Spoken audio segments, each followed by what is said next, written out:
そうがっつくなって今叩き割ってやっからよ。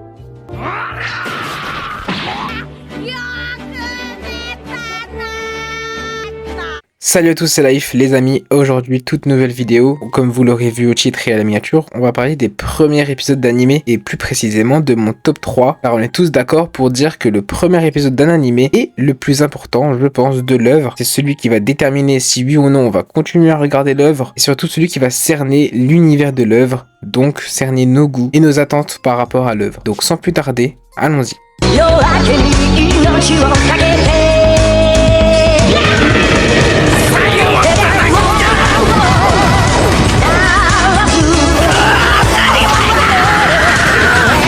Yo koso, watashi no Soul Society へ。俺は波風見なかった。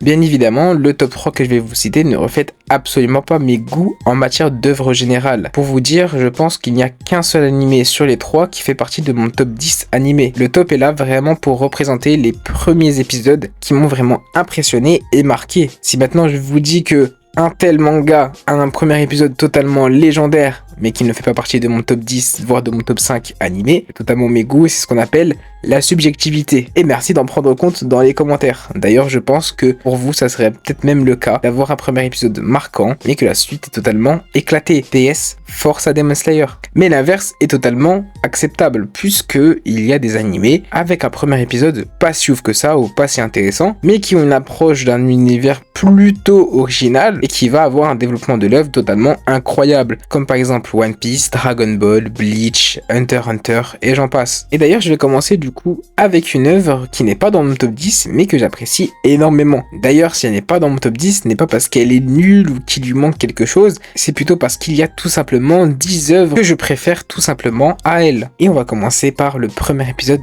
de Death Note. En fait, quand j'ai découvert Death Note, j'étais plus dans un mood shonen, c'est-à-dire que je regardais que des animés avec un esprit neketsu, une ambition d'un protagoniste qui est totalement du coup différente de celle de Light. Et quand j'ai découvert Death Note, l'approche était totalement psychologique. Et l'aspect psychologique dans les œuvres, dans les films, dans les séries me plaît énormément, puisque ça a manière de retourner le cerveau et de laisser le lecteur dans une manière d'incompréhension. Et cette manière d'incompréhension a très bien été gérée. Les retournements de situation étaient incroyables, le développement de Light est magnifique, le développement de elle aussi du coup magnifique, le combat est beau.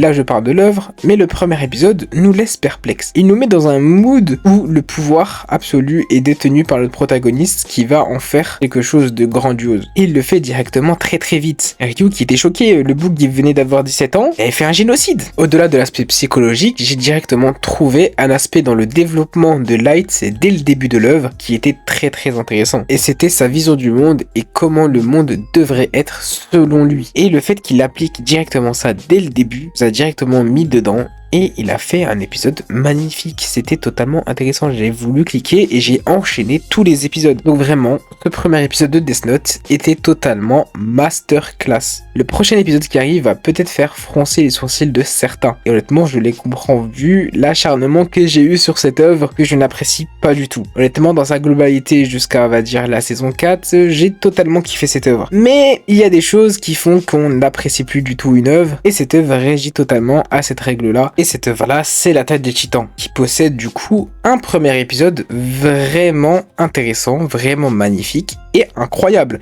Personne ne peut le nier. Mais la suite de l'œuvre laisse totalement à désirer. Pour pas vous embêter avec ça dans cette vidéo, je compte faire un jour une vidéo de pourquoi je n'aime pas l'Attaque des Titans. Et là-bas, vous pourrez attraper ma veste si vous le souhaitez, mais bon. Et la raison pour laquelle j'ai bien aimé ce premier épisode de l'Attaque des Titans, c'est tout simplement Eren Yeager.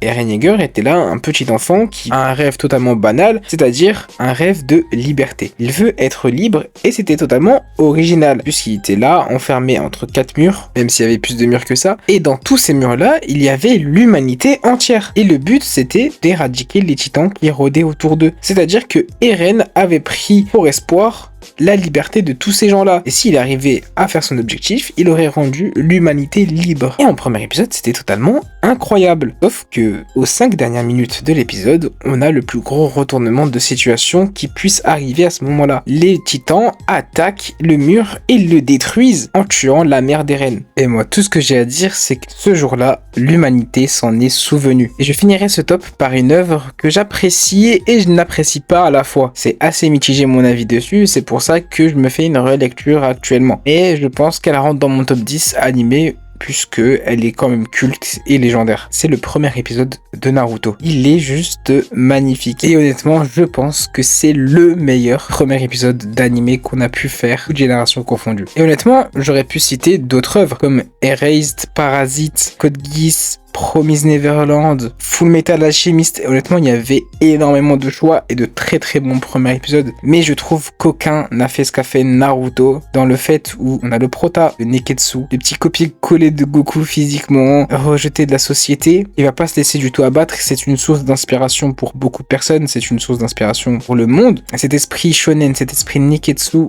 a su être parfaitement mise en place dès le premier épisode et c'était magnifique dans le sens où on a Naruto qui est rejeté par la société, personne ne veut de lui et il va vouloir que la société l'accepte et le reconnaisse à sa juste valeur. Il va donc forcer cela en quelques minutes. Il est passé du petit raté au petit génie qui a appris une technique interdite. Qui plus est, la technique qu'il détestait le plus, le multiclonage. Et par cette technique-là, il a su se refaire, impressionner son sensei et impressionner le monde. Voilà les refs, c'est la fin de cette toute petite vidéo. C'est la plus courte que j'ai tournée jusqu'à aujourd'hui. Il n'y avait pas besoin d'aller plus loin, c'était une vidéo chill, histoire de se remettre un peu dans le bain, histoire de faire une vidéo. J'ai décidé de passer à une vidéo par semaine, pour ça qu'il n'y avait rien eu la semaine dernière, histoire de faire le break et de marquer le coup. Donc désormais, ça sera une vidéo tous les dimanches, comprise entre 17 et 19h, vous connaissez. C'est YouTube qui décide quand ça poste. C'est tout simplement parce que je trouve que j'avais un rythme assez soutenu avec 2 vidéos par semaine, donc vous n'avez pas forcément le temps de voir toutes les vidéos. C'est pour cela que j'ai décidé de baisser le régime à une vidéo par semaine et donc décidé de me lancer sur peut-être TikTok prochainement avec des vidéos beaucoup plus courtes de 1 à 2 minutes maximales sur des explications de thématiques, des découvertes d'œuvres, etc. Le TikTok est en description pour ceux que ça intéresse. N'oubliez pas le like, l'abonnement et le commentaire s'il vous plaît. Ça fait extrêmement plaisir et ça m'aide énormément. Donc sans plus tarder, moi je vous dis portez-vous bien et à la prochaine. 優香先生に手出すな殺すぞ